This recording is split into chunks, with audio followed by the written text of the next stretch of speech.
Hello. ഇന്ന് നമുക്ക് വളരെ ടേസ്റ്റിയായ എളുപ്പത്തിലൊരു ചക്കര പൊങ്കൽ ഉണ്ടാക്കിയാലോ?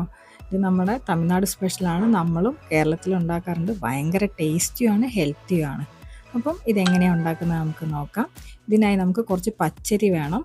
പിന്നെ വേണ്ടത് നമുക്ക് ചെറുപയർ പരിപ്പാണ്. ചെറുപയർ പരിപ്പ് നന്നായിട്ടൊന്ന് വറുത്തിട്ട് ആണ് വെക്കുന്നതെങ്കിൽ കുറച്ചുകൂടി ടേസ്റ്റ്. അപ്പം ഞാനിത് വറുത്തിട്ടാണ് ചെറുപയർ പരിപ്പ് എടുക്കുന്നത്. അപ്പം കുറച്ച് ചെറുപയർ പരിപ്പും പച്ചരിയും ചേർത്തിട്ട് കുക്കറിൽ കുറച്ച് വെള്ളം ചേർത്തിട്ട് വേവിച്ചെടുക്കുക. ഇതിൻ്റെ മെഷർമെൻറ്റ്സ് എല്ലാം ഞാൻ ഡിസ്ക്രിപ്ഷനിൽ കൊടുക്കാം. അപ്പോൾ നിങ്ങൾ അതുപോലെ ചെയ്ത് നോക്കിയാൽ മതി. ഭയങ്കര ഹെൽത്തിയാണ് കേട്ടോ. അപ്പോൾ ഇതൊരു 3-4 വിസിലിന് സിമ്മിൽ വേവിച്ചെടുക്കുക. എന്നിട്ട് നമുക്ക് ഇതിനകത്തേക്ക് ശർക്കര ചേർക്കണം. ശർക്കര നമ്മൾ പാനിയാക്കി ശർക്കര ഉരുക്കി അരിച്ച് ഇതിനകത്തേക്ക് ഒഴിച്ചിട്ട് കുറച്ച് വെള്ളവും ചേർത്ത് ഒന്നുകൂടെ ഇതെല്ലാം കൂടെ മിക്സാക്കി വേവിക്കുക. ശർക്കരപ്പാനിയും ഈ അരി വേവിച്ചതും പരിപ്പും എല്ലാം കൂടെ ഒന്ന് വെന്ത് വറ്റി വരുന്ന ആ പാകമാണ് കേട്ടോ പൊങ്കലിൻ്റെ പാകം. ഇതിലേക്ക് നമുക്ക് കുറച്ച് ഏലക്ക പൊടിച്ചത് ആഡ് ചെയ്യാം. നല്ലൊരു ടേസ്റ്റിന് വേണ്ടിയാണ് കേട്ടോ അങ്ങനെ ചേർക്കുന്നത്. അപ്പോൾ അതിൻ്റെ ഒരു കളറൊക്കെ കണ്ടില്ലേ, ഈ ഒരു പാകം ഇതിലാണ് ശർക്കര പൊങ്കൽ. ഇങ്ങനെ നല്ല അരി ഇങ്ങനെ കടിക്കാൻ കിട്ടുന്ന ഒരു പാകം, പക്ഷേ വെന്തുടയാതെ. അപ്പോൾ ഈ ഒരു പാകത്തിലാകുമ്പോൾ ഭയങ്കര ടേസ്റ്റിയാണ് ഇത് കഴിക്കാനായിട്ട്. അപ്പോൾ ഇതിനകത്തേക്ക് നമുക്ക് ഗാർണിഷിനായിട്ട് നെയ്യ് അത്യാവശ്യമാണ്. നെയ്യ് എന്തായാലും ചേർക്കണം.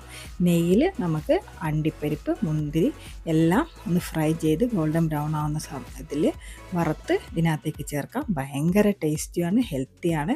അപ്പം ഇതിന് നമ്മൾ അമ്പലത്തിൽ കിട്ടുന്ന മോഡലാണെങ്കിൽ ഇതിൽ ലാസ്റ്റ് ഒരു നുള്ള് കഴിക്കാൻ പറ്റിയ കർപ്പൂരത്തിൻ്റെ ഉണ്ട്, അത് ചേർത്താലാണ് അമ്പലത്തിൽ കിട്ടുന്ന പ്രസാദത്തിൻ്റെ അതേ ടേസ്റ്റ് ആവും കേട്ടോ. അപ്പോൾ ഭയങ്കര ടേസ്റ്റാണ്. നെയ്യും എല്ലാം അണ്ടിപ്പരിപ്പും മുന്തിരിയൊക്കെ ചേർത്ത് കഴിയുമ്പോൾ ഭയങ്കര ടേസ്റ്റിയാണ്, ഹെൽത്തിയാണ്. അപ്പോൾ എല്ലാവരും ഒന്ന് ട്രൈ ചെയ്ത് നോക്കുക.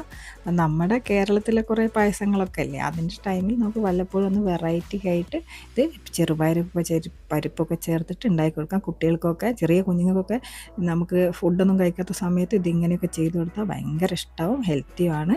അപ്പോൾ എല്ലാവരും ട്രൈ ചെയ്ത് നോക്കുക. അടുത്ത വീഡിയോ ആയിട്ട് വീണ്ടും കാണാം. Thank you. അപ്പോൾ ഇഷ്ടപ്പെട്ടാൽ സബ്സ്ക്രൈബ് ചെയ്യുക, ലൈക്ക് ചെയ്യുക. ഓക്കേ.